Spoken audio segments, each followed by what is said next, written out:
Muy buenas noches para todos. Buenas noches, profe. Buenas noches, profe.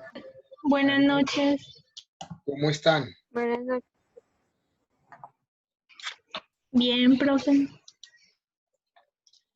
Bueno, el lunes pasado terminamos el tema de los indicadores de bondad económica. Hoy vamos a comenzar un tema que tiene que ver con entender cómo es todo el reporte contable de las empresas y cómo a partir de ese reporte contable se pueden generar los flujos de caja, que son la herramienta pues, que utilizamos para evaluar nuestros proyectos de inversión.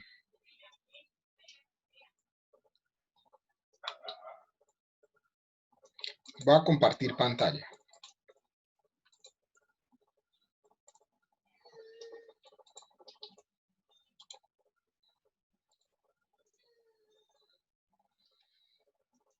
Antes de hablar del tema de estados financieros y demás, hagamos un pequeño recuento del concepto de valor frente a lo que ya hemos visto hasta ahora. Este concepto de valor, como ya lo hemos comentado en el desarrollo de la clase, desde que comenzamos a hablar de conceptos básicos, está relacionado con los flujos de caja presente y proyectados al futuro de los proyectos de inversión o de los negocios. También está relacionado con el indicador de valor presente neto que arroja ese flujo de caja, y por supuesto con la tasa de descuento o costo de oportunidad a los que se calcula el indicador como tal.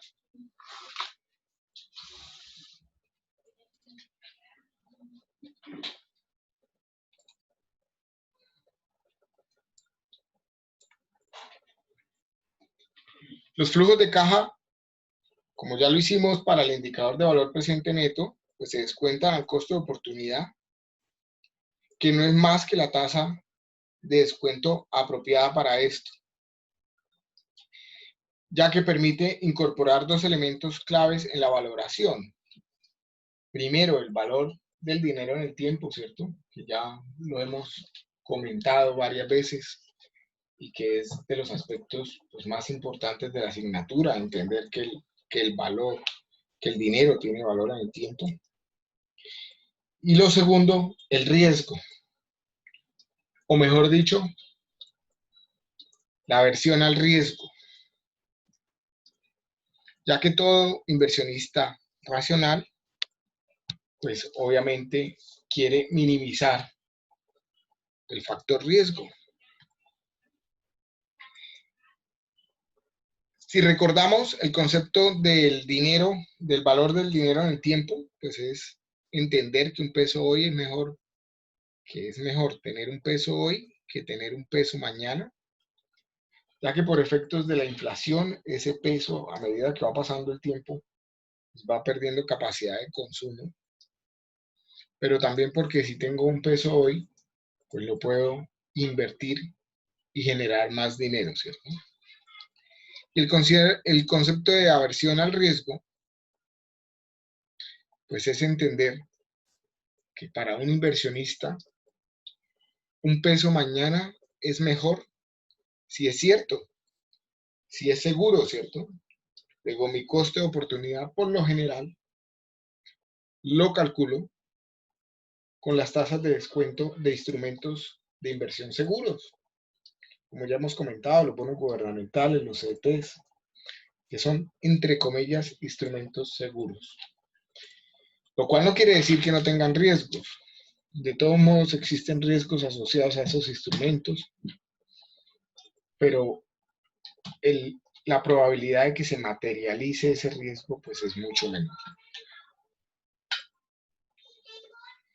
Entonces podemos entender la tasa de descuento como el costo del capital o como la tasa libre de riesgo más un ajuste por riesgo. No quisiera profundizar nuevamente en lo que es costo de capital, ya lo hemos comentado varias veces, cómo es que lo calculamos y qué tenemos en cuenta. Ustedes les voy a dejar una serie de diapositivas para que ustedes las puedan revisar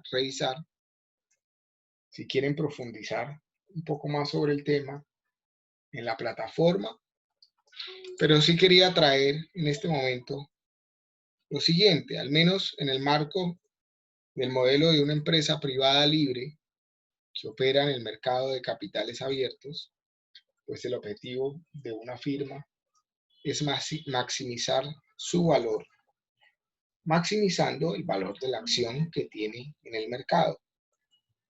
Por otra parte, las empresas que no transan sus acciones en un mercado de capitales abiertos, es decir, que no se encuentran en bolsa, su objetivo financiero es la de maximizar el valor de su patrimonio o su equity, que ya veremos a qué se refiere ese concepto de patrimonio. Y finalmente comentar que si yo quiero saber cuál es el valor de un negocio o una empresa, si es una empresa privada que cotiza en bolsa, su valor pues es el precio que tengan las acciones en el mercado multiplicado pues por el número de acciones que tenga la compañía. Entremos en otro tema. Hablemos de estados financieros.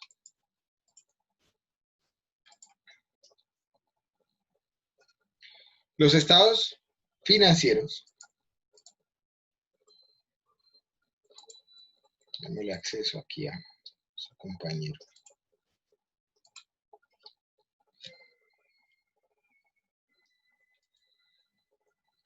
Pueden tener diferentes objetivos de información de acuerdo con los intereses de los stakeholders, pero formalmente se clasifican como de propósito general o estados financieros de propósito específico.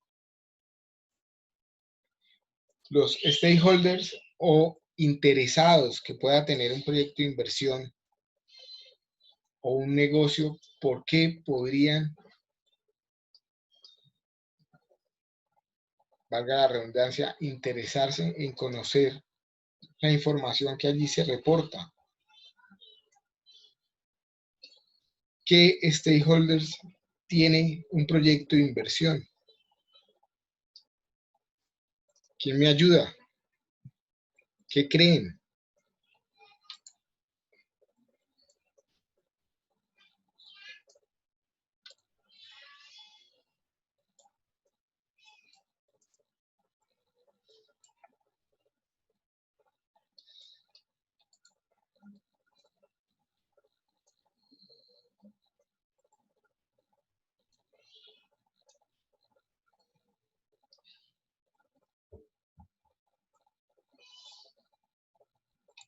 ¿Mm?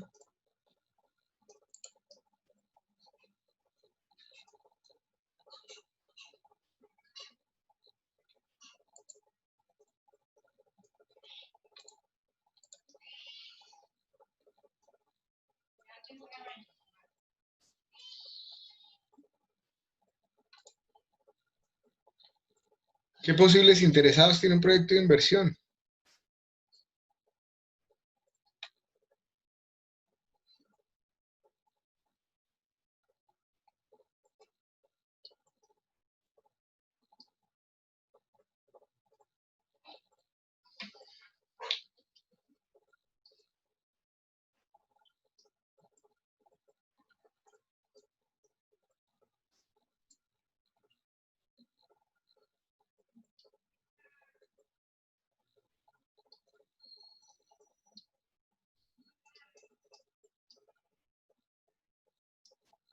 La pregunta es, ¿quiénes son los interesados en un proyecto de inversión? Esa es la pregunta que bueno. ¿Sí? ¿Qué posibles interesados hay en un proyecto de inversión o en un negocio?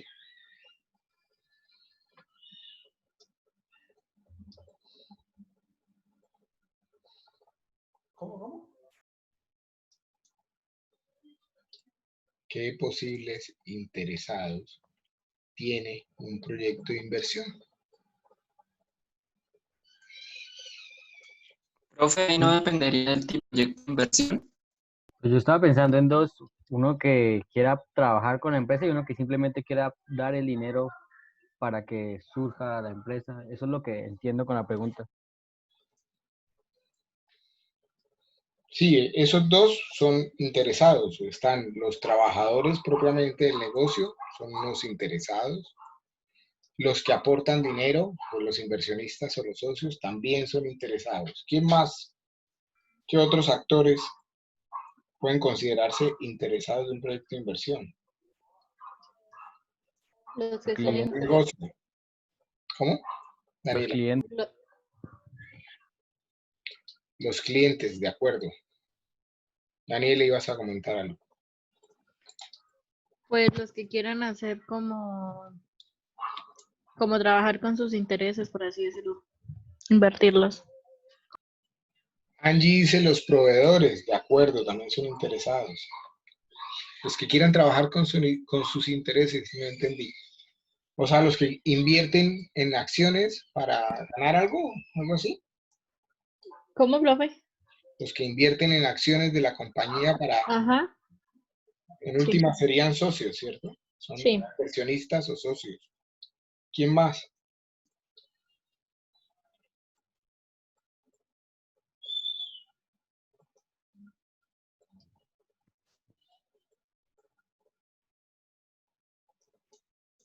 Pues un Profe, accionista, no hay, perdón, no. dale, habla.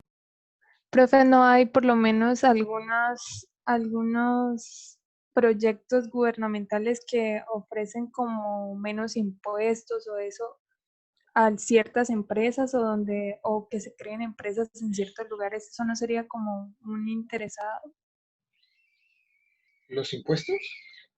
No, o sea, por lo menos, pues yo he escuchado que el gobierno a veces como que reduce impuestos o da ciertas ayudas, por lo menos a empresas donde o si la empresa se crea en cierto lugar o si trata sobre alguna cosa, como que, o sea, se reducen algo los impuestos. ¿Eso no sería un interesado?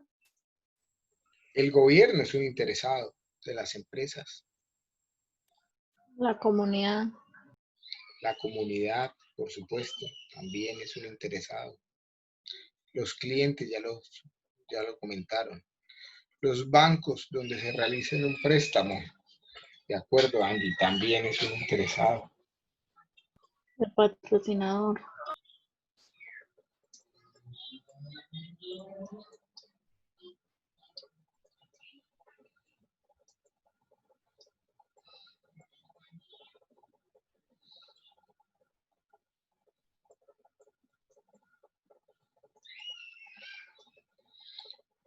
Ahora la pregunta se complementa. Jorge, ¿tienes alguna inquietud? Eso, para preguntarle si un accionista es, o sea, propiamente o exactamente un inversionista. Si un accionista es propiamente un inversionista es un accionista, pero no todo accionista es inversionista. O sea, si yo me titulo como inversionista en una empresa, mi intención es poner dinero para generar más dinero y ya está, pero hay socios, propiamente dicho, pues el inversionista al fin y al cabo es parte de los dueños de una empresa, ¿cierto? Pero hay otros socios que les interesa más que los rendimientos financieros, de pronto crear un nombre, no sé, ¿sí? Tendrá otras intenciones más altruistas. Sí, Jorge. O sea, digamos, un inversionista pues tiene como poder de decisión sobre la empresa, un accionista no, podría ser una diferencia. No, tanto el accionista como el inversionista, o sea, el inversionista es un accionista, pero me refiero a que no todos los accionistas tienen el perfil de inversionista. Se pueden llamar inversionistas, pero digamos, hay unos que tienen una intención que va más allá del netamente invertir y sacar más dinero, ¿sí? Pero todo el que tenga al menos una acción, que sea dueño de al menos una acción, es dueño de la empresa y tiene poder de decisión, pues, de acuerdo a su porcentaje accionario en la empresa. ¿Sí? Sí, señor, gracias. Bueno, ahora la pregunta es, o bueno, adelantémonos un poco y ya les vuelvo y les hago la pregunta. ¿Sí? Sigamos hablando del tema de estados financieros. Como ya les comentaba, existen los de propósito general y los de propósito específico. El objetivo de información de estos informes es principalmente de carácter general. Estamos hablando de los estados financieros de propósito general y deben permitir un entendimiento global de la situación de la empresa con un nivel de detalle bajo, pero compensado con una visión integral del negocio. Este objetivo de información es fundamental ya que existen diferentes grupos de interés que requieren de un enfoque específico de información, como los que ustedes ya mencionaron, las entidades de crédito, los bancos, los proveedores de insumos, los clientes, el gobierno, los analistas financieros, la comunidad en general, los dueños o accionistas y los administradores de la empresa o los empleados incluso. Ahora sí, ampliando la pregunta, ¿para qué les interesa conocer los estados financieros a los diferentes stakeholders o a los diferentes interesados? ¿Para qué le interesará, por ejemplo, al gobierno conocer los estados financieros de una o de las empresas?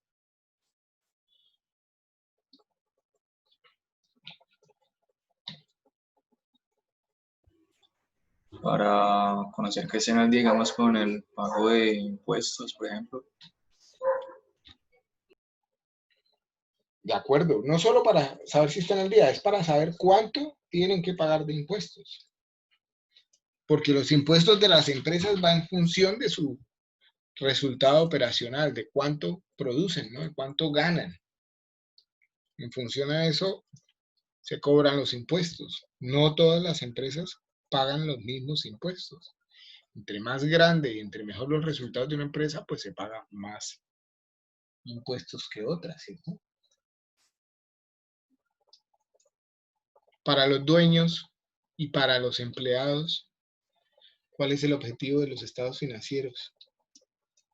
¿Para qué le interesará conocer eso?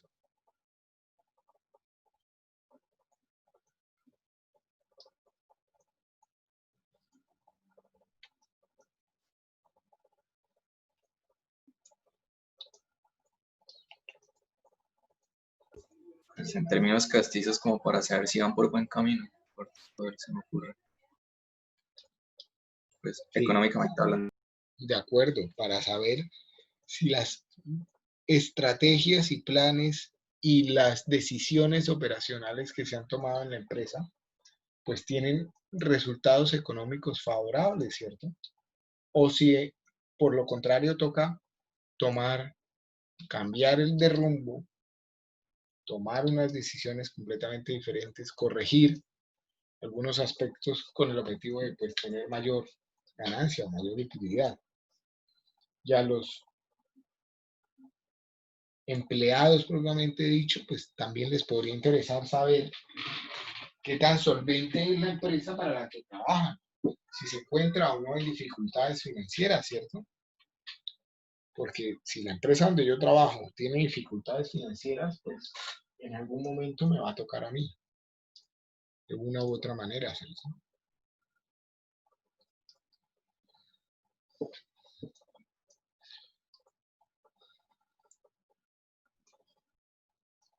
Si alguno de ustedes fuera un trabajador de una discoteca o en un gimnasio, ¿cómo creen que estarían en este momento con la situación que se está presentando? Que son dos sectores económicos que el gobierno no tiene muestras de activar, ¿cierto? económicamente, o sea, económicamente hablando. Claro, estamos ahí en eso, precisamente. Económicamente hablando, claro. Fracasado, ¿no? Llenos de deudas. Pues si uno es empleado, se supone que le tienen que seguir pagando su puesto a menos que ya no haya puesto. Pero si hay puesto todavía, por lo menos sí muy preocupados, ¿no? Porque en algún momento vendrán los recortes, ¿cierto?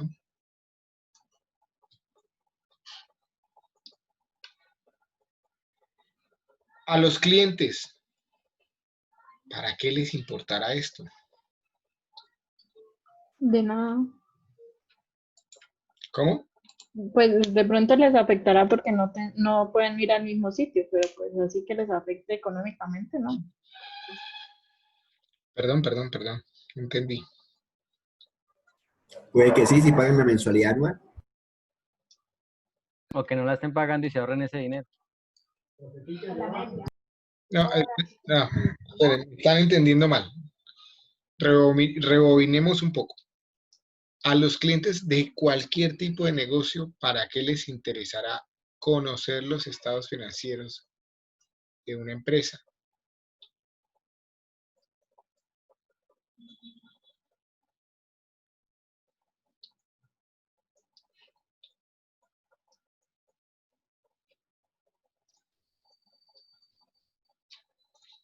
Aunque ustedes ya en las respuestas que dieron ya son válidas, ¿no? Alguien dijo, y si pagó la mensualidad y la anualidad, me imagino que se estaba refiriendo a los gimnasios.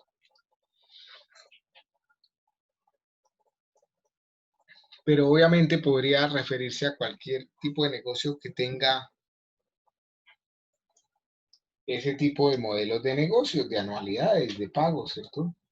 Si yo voy a pagar por un servicio anual de algo, lo que sea, de gimnasio, de televisión, de telefonía, lo que sea, pues me interesa como cliente saber si en la empresa a la que yo estoy pagándole, pues es seria, si tiene solvencia, si dentro de un mes no va a desaparecer, ¿cierto? Y quedo yo colgado o tumbado.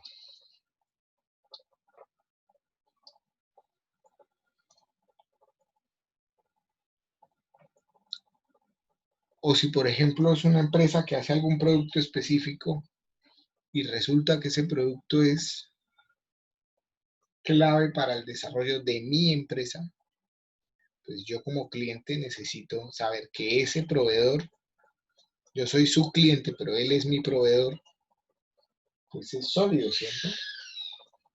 Y que si le hago un pedido me lo va a cumplir.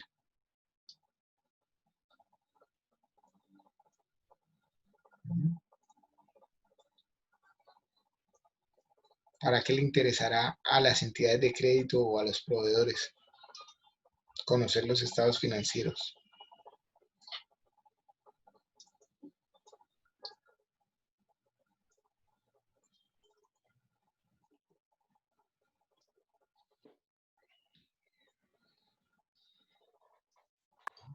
Pues digamos el caso que de pronto lo que ellos pues valga la redundancia, les provean, sea seguro porque qué tal sea crédito, entonces pues ellos no le van a dar mercancía a crédito, ¿no? Si no tienen buenos estados financieros. Exacto. Primero para evaluar si pueden o no pueden darle crédito, ¿no? Si la empresa tiene liquidez, tiene solvencia para asumir esas deudas, tanto para la entidad financiera como para el proveedor. A ambos les interesa más o menos conocer lo mismo. Para los analistas financieros,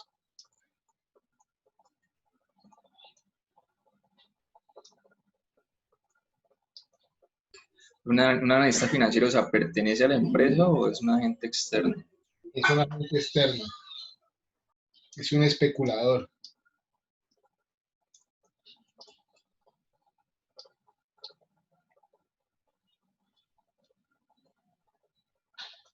Puede ser lo que llaman hoy un trader.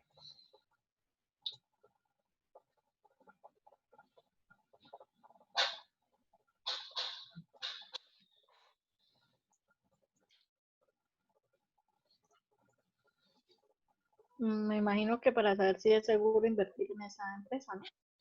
Claro, para saber si esa empresa puede dar una rentabilidad a una posible inversión o no.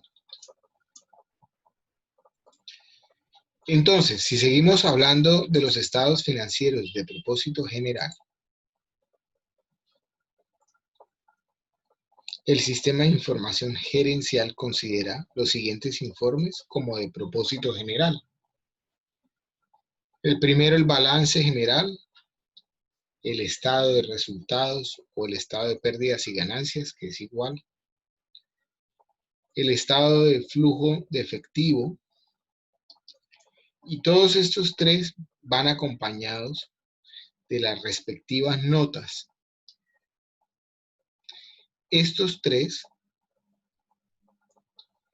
se realizan tomando información de inversión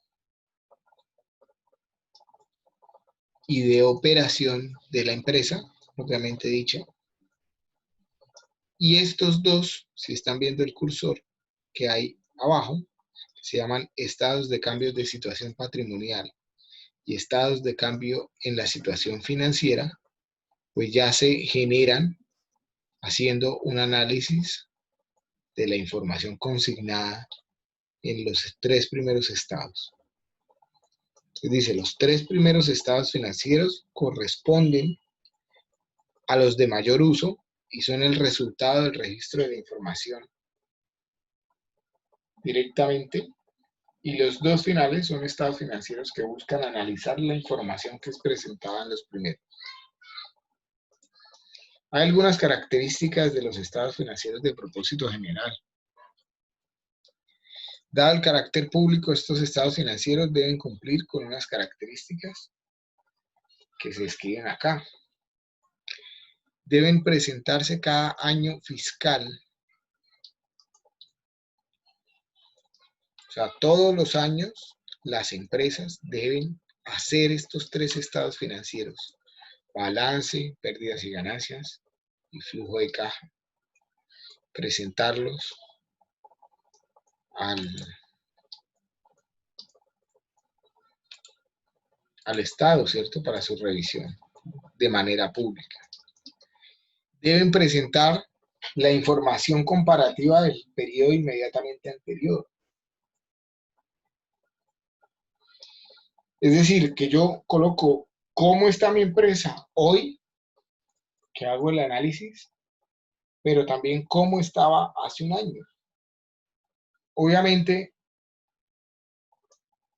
si la empresa tiene más de un año de constitución, ¿no? Si tengo con qué compararlo. Van acompañados con sus respectivas notas, y las notas de estos estados financieros son parte integral de los mismos y buscan explicitar o cumplir con el principio de revelación plena. Los estados financieros per se pues, son una serie de conceptos con sus respectivas cifras, ¿cierto?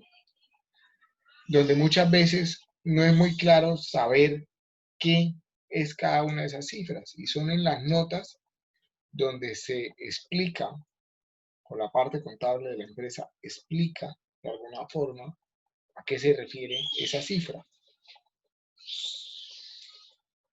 Los estados financieros deben ser dictaminados por un ente externo a la administración contable de la empresa, a fin de certificar la correcta aplicación de los principios de contabilidad aceptados en Colombia.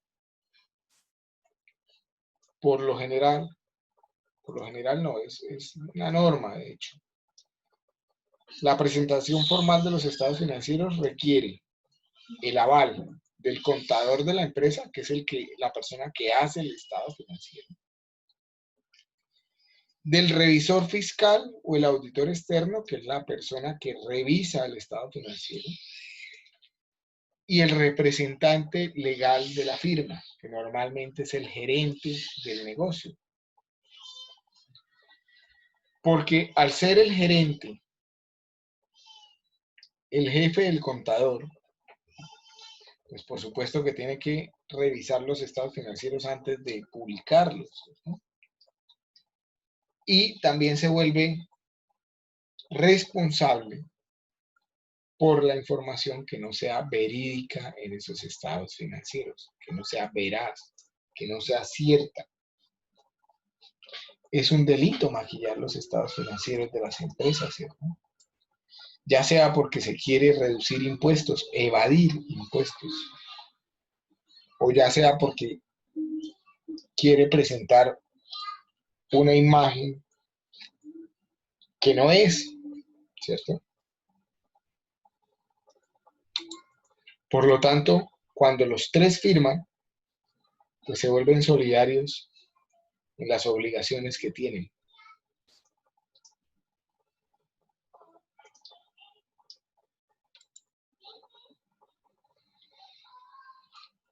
Si hablamos ahora de los estados financieros de propósito específico, la finalidad de ellos es complementar los reportes generados por el sistema de información contable, complementar la información, para brindar una gama más amplia de los reportes a la administración de la empresa. Son estados que utilizará la parte administrativa, la parte gerencial de la empresa, pues para tener una mayor claridad del comportamiento de la misma, ¿cierto?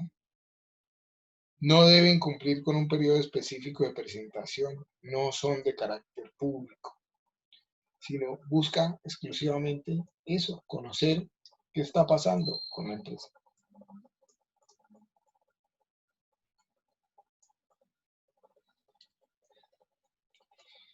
Dentro de los estados financieros de propósito específico, se listan algunos: está balance inicial, estados financieros de periodos intermedios, estado de cuentas, estado de inventarios, estados financieros de liquidación y estados que tienen otros principios contables. Hablemos entonces del primer reporte, que es el balance general. El balance general presenta los saldos de cada una de las cuentas en una fecha determinada. Es decir, si lo decimos de forma muy coloquial, es la foto en una fecha específica de los resultados de gestión que tiene la empresa o proyecto de inversión. Incorpora en cada una de sus cifras la historia de la empresa desde su creación, ya que al presentar los datos de saldo, realmente está acumulando pues todo lo que ha venido ocurriendo en la empresa en cada rubro que se presenta. Ya lo explicaremos entonces cómo hay que realizar ese balance general. Yo esta mañana cuando estaba en el curso, en el otro curso, encontré aquí una herramienta, pero veo que esta sala no la tiene, que es como la de votaciones, ¿no? Que aparecen aquí abajo unos iconos cuando uno abre el listado de participantes de la reunión, pero veo que esta no la tiene. ¿Sí la han visto? ¿Sí la han usado en otras clases? No, señor. Pues en la sala en la sala de Luna aparecen como unos botoncitos diferentes, como un chulito, una X. Sí, en algunas salas lo tienen. Entonces, en la del lunes sí lo tenemos. Sí, señor. Nos tocará entonces en la del lunes aprovecharla al máximo. Pregunta, ¿alguno de ustedes salió de algún colegio comercial?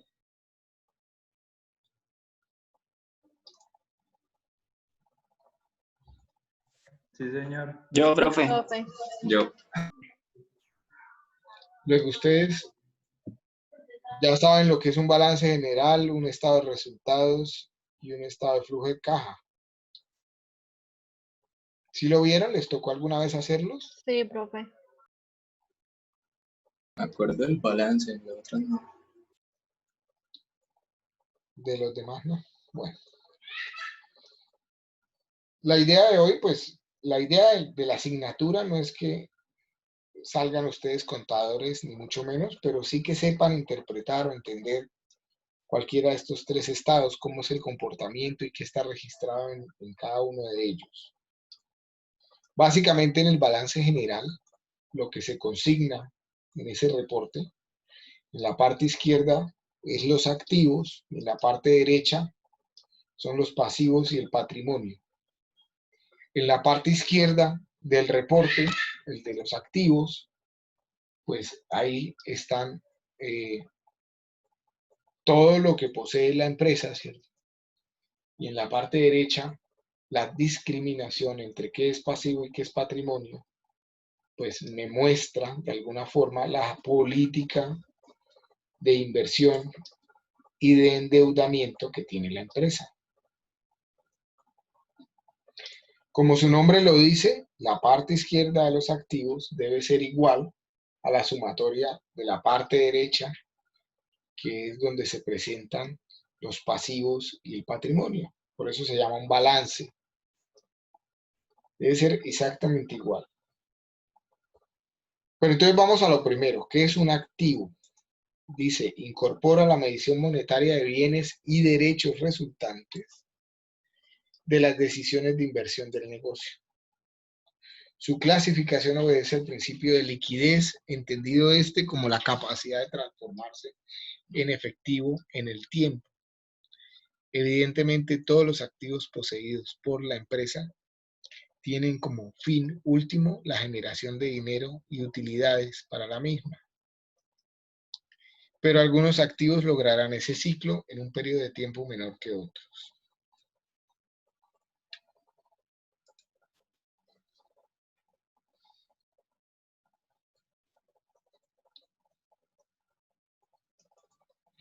Lo que debe y el haber. A ver, sí, básicamente se relacionan los dos conceptos de activo y pasivo con el debe y el haber.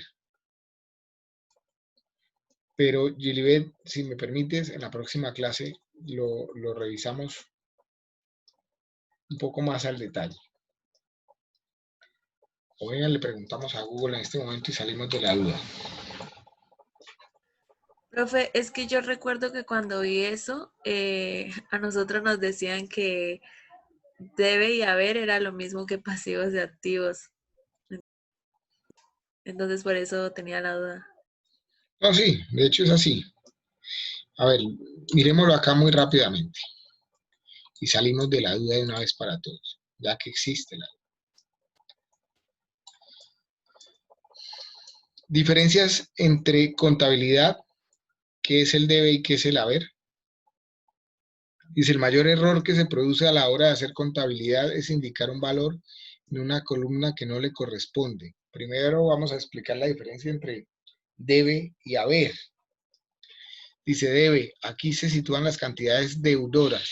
Se anotan los débitos y los ingresos. A esta operación se le llama debitar o cargar. Las cuentas de activo y cuentas de gasto suman el debe y restan por el haber. Uf, me enredé más. Aquí debemos colocar las cantidades acreedoras. Se anotan los créditos y a esta operación se le denomina acreditar o abonar, el haber. Entonces le damos lo que está mejor en amarillo. Dice, las cuentas de pasivo, patrimonio neto y cuentas de ingresos suman en el haber.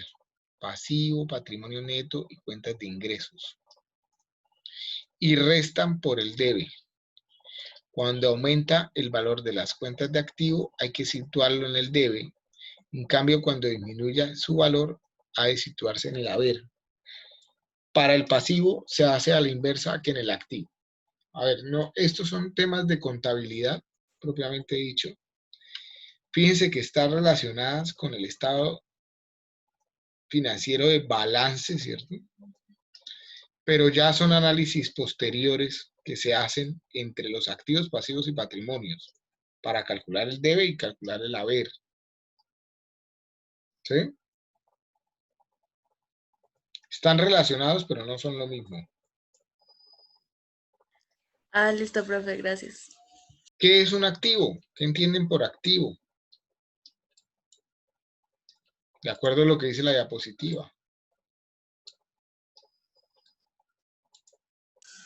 lo que recibe la empresa.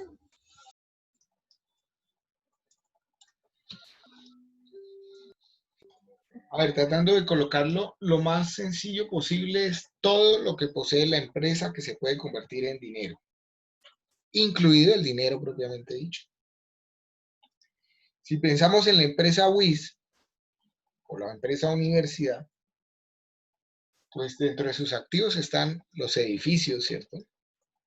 Los pupitres, las mesas, los videobeam, los tableros, pero también están los proyectos de grado de cada uno de sus estudiantes, ¿cierto? Las patentes, cualquier tema de innovación y desarrollo que se produzca, el know-how de el conocimiento que se transmite, ¿cierto? De alguna forma lo puedo convertir en dinero, ¿sí? La forma del hacer, ¿sí? Dice en la parte inferior de la diapositiva, los activos poseídos por la empresa tienen como fin último generar dinero y utilidades, pero algunos activos lograrán ese ciclo en un periodo de tiempo menor que otros. Luego, en el balance se organiza el activo de mayor liquidez a menor liquidez, entendiendo que el activo que es más líquido, pues es el dinero que ya tengo en mis manos, lo que tengo en caja, ¿cierto? Después estarían el dinero que tengo en cuentas corrientes o que tengan inversiones de alta liquidez que pueda vender muy rápidamente. Y después ya comienza a aparecer pues, una serie de activos que están inmovilizados, que son materiales o inmateriales, que son más difíciles de convertir en dinero en el tiempo, pero que eventualmente lo podría hacer, ¿cierto? Como por ejemplo las edificaciones, los pupitres, los videobeam. Eventualmente la universidad, si lo quisiera, podría convertir todo eso en dinero, ¿cierto? Podría vender esas cosas y pues obtener el dinero propiamente dicho. Por otra parte, comparamos o discriminamos en el balance, en el lado derecho del balance, discriminamos ese activo, cómo se ha adquirido, cuál es la política de endeudamiento. ¿Se adquiere con deuda o se adquiere con recursos propios? Si se adquiere con deuda, lo coloco en el pasivo. El pasivo incorpora todas las deudas y obligaciones que la empresa ha contraído con terceros. En el caso de la empresa se considera terceros a cualquier persona natural o jurídica, diferente a los dueños de la misma, y esto es muy importante. El pasivo se organiza de acuerdo con el grado de exigibilidad de los pagos y o cumplimiento de las obligaciones de la empresa. Aquellos pasivos de mayor grado de exigibilidad deberán presentarse en primer lugar y en la medida que el grado de exigibilidad disminuye, pues se van a ir ordenando de ahí para abajo. Todos tienen claro lo que es una persona natural y una persona jurídica.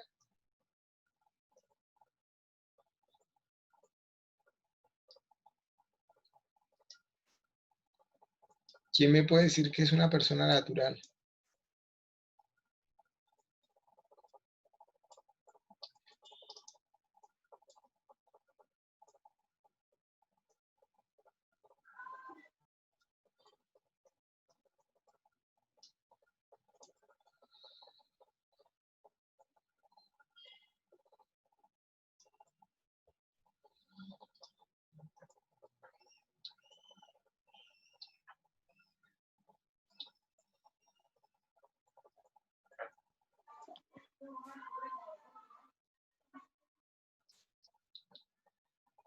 ¿O quién me puede decir que es una persona jurídica? ¿Qué entienden? ¿Qué saben? ¿Qué es? Pues, profe, que una Personas naturales que está identificado con cédula y una persona jurídica con el NIT de una empresa. Vale, muchas gracias. Muy bien. Vamos, para colocarlo en otras palabras. La persona natural es una persona de carne y hueso que habla, que camina, que... O sea, cada uno de nosotros somos personas naturales. Mientras que las personas jurídicas son las empresas. Las organizaciones son personas jurídicas. ¿Sí? También entienden que hay unas deudas que tienen mayor exigibilidad que otras. Es decir, hay algunas deudas que tienen, por ejemplo, que van respaldadas con alguna prenda, ¿cierto? Que están hipotecados algunas edificaciones o algún otro activo. Y que por ende, si yo no las pago, pues seguramente voy a ver afectado ese activo que está puesto en respaldo. O algunas deudas tienen codeudores, ¿cierto? Fiadores. Pues sí, fiadores. Que en el evento en que no pague, pues van a repercutir contra los fiadores, contra esos codeudores. Por lo tanto, en el balance, yo coloco en la parte superior los que tienen más grado de exigibilidad y voy dejando más abajo los que no lo tienen, o sea que las deudas con los amigos, con los familiares, probablemente van quedando relegadas, ¿cierto? Y en el evento en que la empresa presente una dificultad financiera, pues también irá asumiendo sus obligaciones en ese mismo orden, ¿cierto? Los de mayor exigibilidad primero y los de menor exigibilidad posteriormente.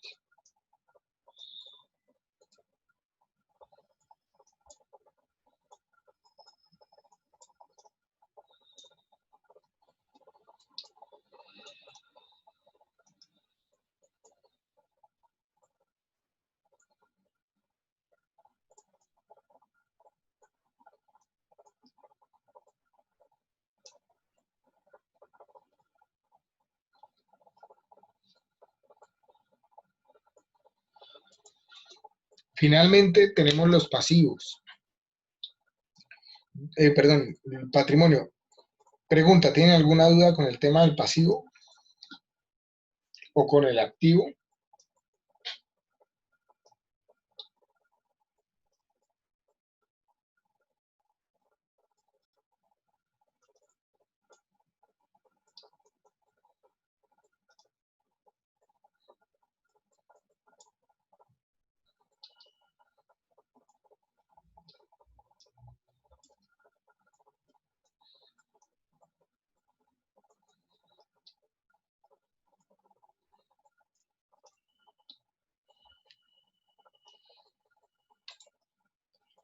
El patrimonio representa los intereses de los dueños de la empresa y podemos entender dueños como accionistas, como socios, como inversionistas o cualquier otra denominación que tenga esos dueños de la empresa.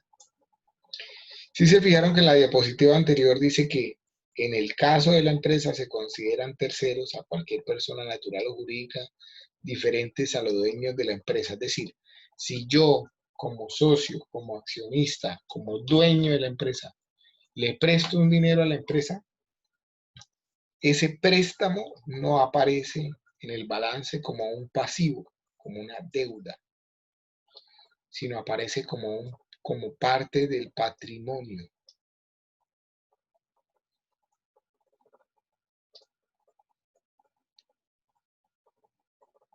Estos intereses están compuestos básicamente por los aportes realizados y posteriormente por todos los derechos residuales que genera la empresa para los accionistas. Luego, si yo hago un préstamo, se entiende como un aporte realizado. Como consecuencia de lo anterior, el patrimonio se ordena de mayor a menor permanencia en la empresa. Entonces, yo sí puedo como dueño, como socio, prestarle a mi empresa y aspirar a que me devuelvan ese préstamo, por supuesto. Y en la medida en que se haya pactado,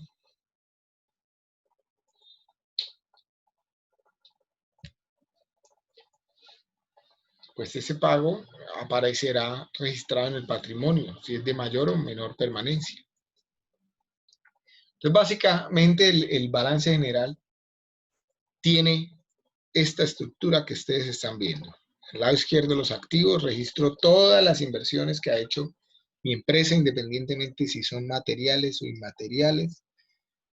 Y recuerden entonces lo que ya hicieron ustedes en las plantillas de sus proyectos de inversión, que tenían temas de inmateriales, de inmovilizados materiales, de maquinarias, de herramientas, etcétera, ¿cierto? De patentes, de software, todo, absolutamente todo lo que tenga en inversiones de mi empresa va a ir al lado de los activos. Y lo voy a ordenar de manera de que si se vuelve dinero más rápidamente o si ya en efecto es dinero, lo va a colocar en la parte superior. Y en la medida en que sea más difícil convertirlo en dinero cortante y sonante, pues irá a ir más abajo en su ordenamiento.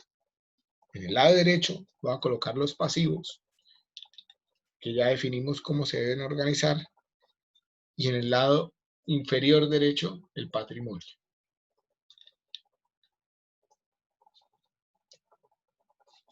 ¿Qué podemos encontrar entonces en un balance? Si revisamos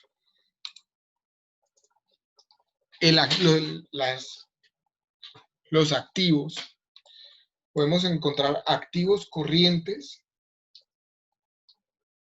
como los no corrientes mantenidos que ya tengamos disponibles para la venta, o sea, aquellas edificaciones y demás que mi empresa tenga como inversiones que no hagan parte propiamente de la operación de la empresa y que ya tenga previsto vender. También suelen aparecer en ese listado las existencias, entendiendo las existencias como las materias primas o los productos que están en curso o los productos terminados que tengo en stock, en bodegas, almacenados, ¿cierto? Disponibles. Pueden estar todo lo que sea realizable con clientes, con deudores, con inversiones financieras temporales, ¿cierto? O sea, las cuentas que tenga pendiente de que me paguen, ¿no? Los préstamos que haya hecho de alguna forma.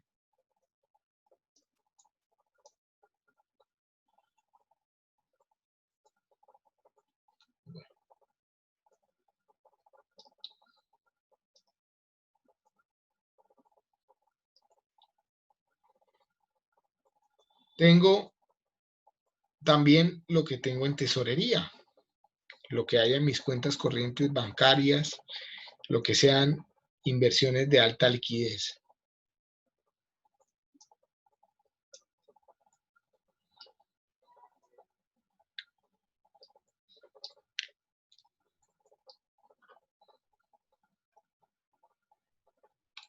¿Por acá hay alguna duda?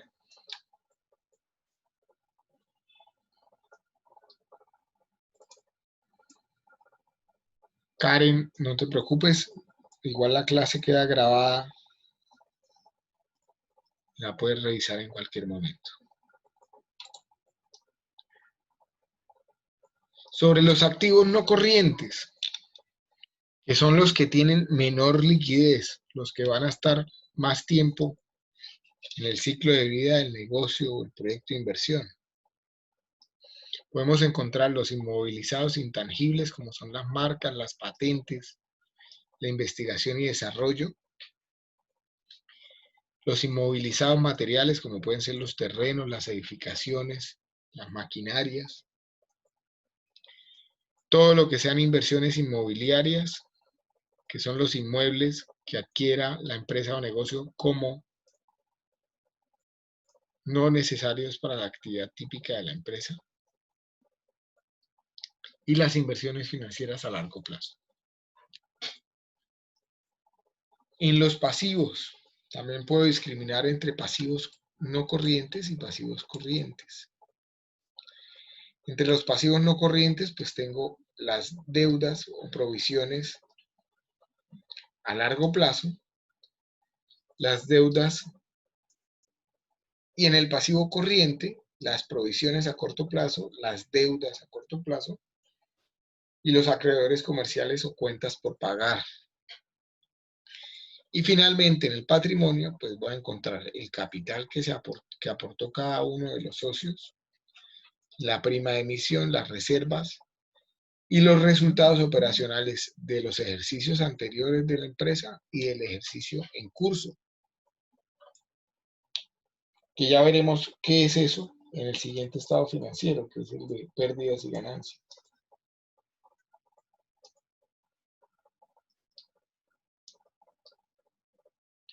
¿Dudas?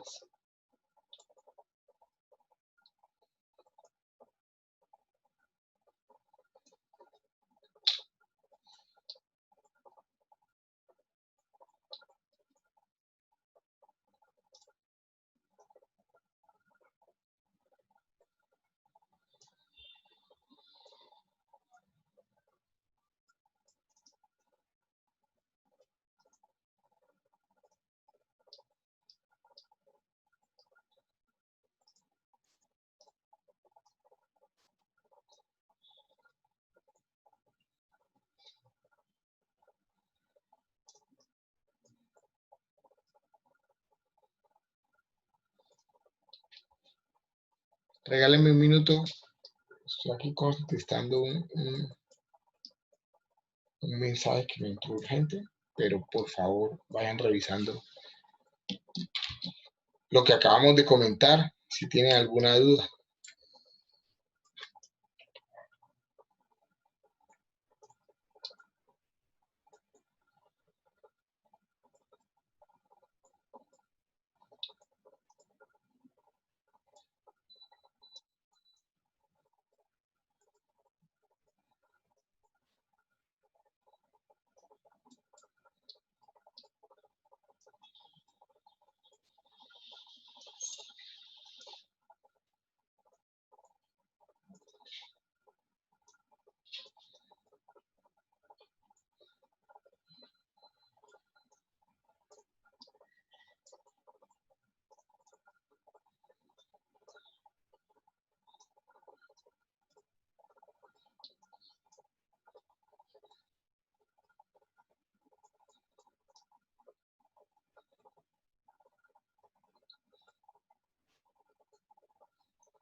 Hablemos del reporte de estados de resultados o el reporte de pérdidas y ganancias. Es igual. Este reporte busca identificar la gestión de la empresa para un periodo específico de tiempo, que normalmente es un año, pero que puedo analizarlo para un semestre, para un mes o para cualquier otro periodo de tiempo. Este estado financiero es fundamental ya que permite establecer la forma en que las actividades fueron llevadas a cabo y además identificar las posibles fuentes de mejora de la gestión empresarial. En otras palabras, el estado de resultados o el estado de pérdidas y ganancias es un reporte que muestra cómo es la operación de mi negocio. Y básicamente lo que registra este reporte es lo siguiente. Primero, pues evidencia, relaciona todos los ingresos operacionales, que pueden ser los ingresos que tengo producto de la venta de mis productos, valga la redundancia. Descuento todos los costos y gastos operacionales, que son los costos directos que tiene cada uno de los productos.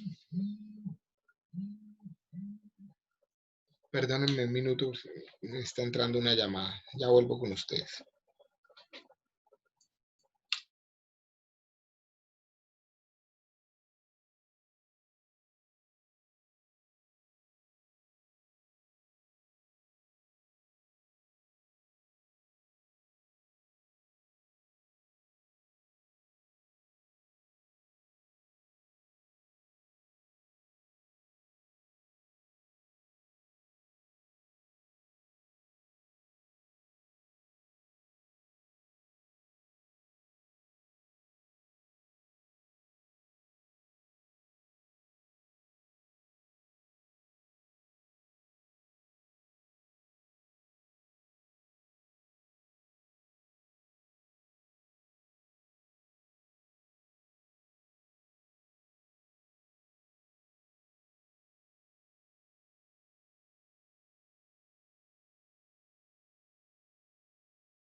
Bueno, qué pena con ustedes.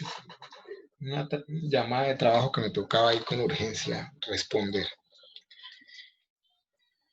Les estaba comentando, para hacer el estado de resultados, básicamente lo que se registra en este estado son todos los ingresos operacionales que están asociados propiamente con las ventas que tenga mi negocio. A eso le voy a descontar los costos y gastos operacionales, que son todos los costos asociados a ese proceso de producción propiamente dicho. Y ahí me va a quedar mi utilidad operacional. La diferencia entre los ingresos o el valor de venta del producto y los costos que tiene cada uno de esos productos también lo conozco como margen, ¿cierto? Margen bruto. Posteriormente a esa utilidad operacional le voy a sumar otros posibles ingresos que pueda tener mi empresa, como por ejemplo, si tengo algunas inversiones financieras, pues esos ingresos, esas rentabilidades o rendimientos, pues no son productos de la operación propiamente dicha de mi empresa, pero son ingresos. Los sumo en este caso, resto los otros posibles ingresos que tenga mi empresa, ¿cierto? Que pueden ser, por ejemplo, el tema administrativo que no esté asociado directamente a la producción, o todos los gastos fijos que ustedes ya generaron en sus plantillas, ¿cierto? Que independientemente de si yo vendo o no vendo productos, pues me toca asumir. Y me va a quedar la utilidad antes de impuestos. Sobre esta utilidad antes de impuestos es que el gobierno nacional pues va a revisar y va a cobrar sus impuestos. Por eso es que este es uno de los estados financieros que más le interesa al gobierno, ¿cierto? Y una vez descuento el impuesto de renta, pues me va a quedar la utilidad neta final del ejercicio. Que ya habíamos comentado que esa utilidad neta se vuelve patrimonio y por lo tanto lo voy a registrar en mi balance general acá, en el numeral 129, ¿cierto? Como resultado del ejercicio, en la parte del patrimonio. ¿Dudas con el tema de estado de resultados?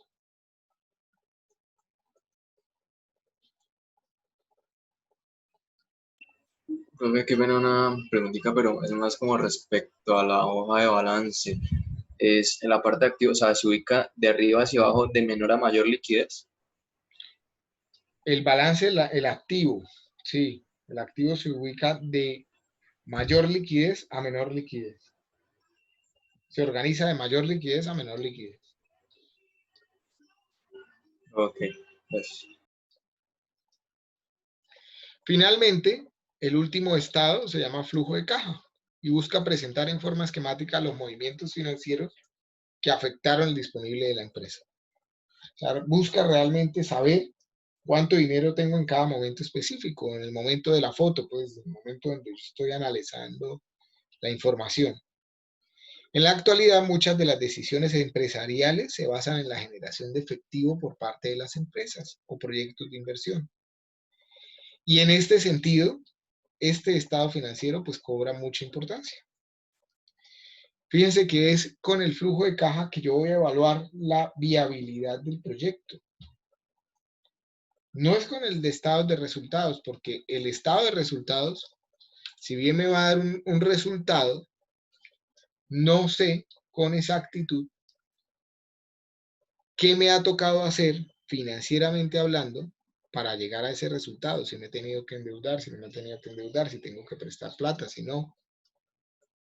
Es en el estado de flujo de caja que yo voy a saber cómo es propiamente cada uno de los ingresos y cada una de las salidas de dinero en cada momento específico. Parte de la relevancia de ese flujo de efectivo radica en que presenta en forma agregada la información que corresponde a diferentes tipos de decisiones tomadas en la empresa.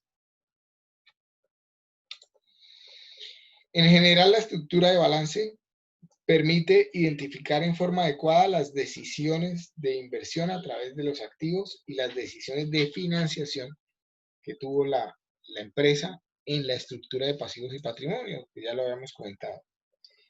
Mientras que el estado de resultados pues permite identificar cuáles son las decisiones operacionales que tiene la empresa. Sin embargo, solamente en el estado de flujo de caja se permite presentar en forma unificada estas decisiones, adicionándole las decisiones de dividendos y las decisiones relacionadas con los accionistas. Entonces, básicamente, en el flujo de caja, lo que yo voy a colocar es cuáles son mis ingresos operacionales. A esto le voy a descontar otra vez los pagos operacionales. Me va a quedar entonces el flujo de efectivo generado por la operación.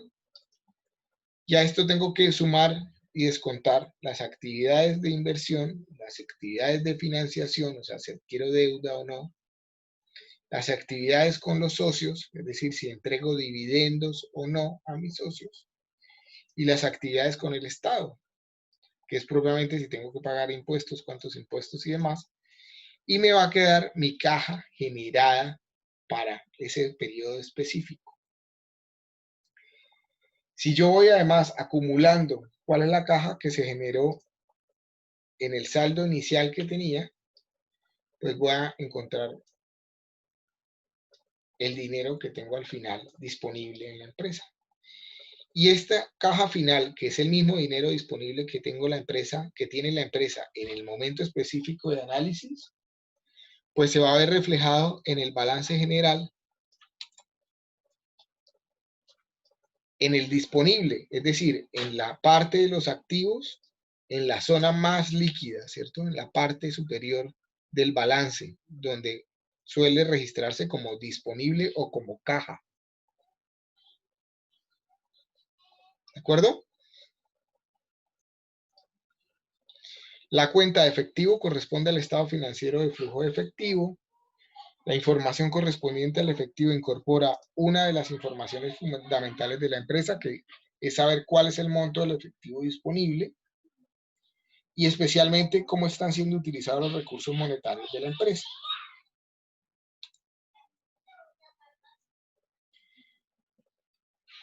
Por otro lado, la cuenta de utilidad en el patrimonio presenta la información correspondiente a los resultados de la operación del negocio, que corresponde al estado de resultados, que ya lo habíamos comentado. Y el objetivo fundamental de esta información, pues, es establecer la eficiencia en el uso de los recursos de la empresa y evaluar la generación de los resultados que posteriormente pueden ser medidos como la rentabilidad del negocio, que eso ya lo hemos visto, ¿cierto? Ya lo hablamos en las clases pasadas de los indicadores de bondad económica. ¿Cómo identifico cuál es la rentabilidad de mi negocio? Pues calculando la TIR, ¿cierto? Sobre ese flujo de caja que esté identificando en momentos o en periodos específicos de tiempo para el ciclo de vida de mi negocio. Para finalizar, lo primero que les voy a comentar es que obviamente las diapositivas y la clase, pues las voy a colgar ahorita en Moodle para que ustedes las puedan revisar. Y para la próxima clase, que vendría siendo el miércoles, porque el lunes es festivo, ojalá puedan traer unos estados financieros de alguna empresa que pueda ser competencia de su proyecto de inversión, para que podamos, digamos, de alguna forma hacer un ejercicio y revisar en la realidad lo que se presenta en estos estados y analizar pues todo lo que hemos comentado hoy, dónde se ubica cada cosa y cómo es que se presenta. ¿Sí quedó claro cuál es la solicitud? ¿La tarea? Sí, Buscar estados de resultados de empresas que sean competencia en mi proyecto de inversión. Competencia directa o indirecta, pero que de alguna forma pues me sirva, ¿cierto? Me ayude a entender cómo funcionan empresas similares a lo que yo quiero hacer. ¿Sí? ¿Tiene alguna duda? O tienen muchas dudas, me imagino, pero pues, ¿alguna que quieran resolver inmediatamente?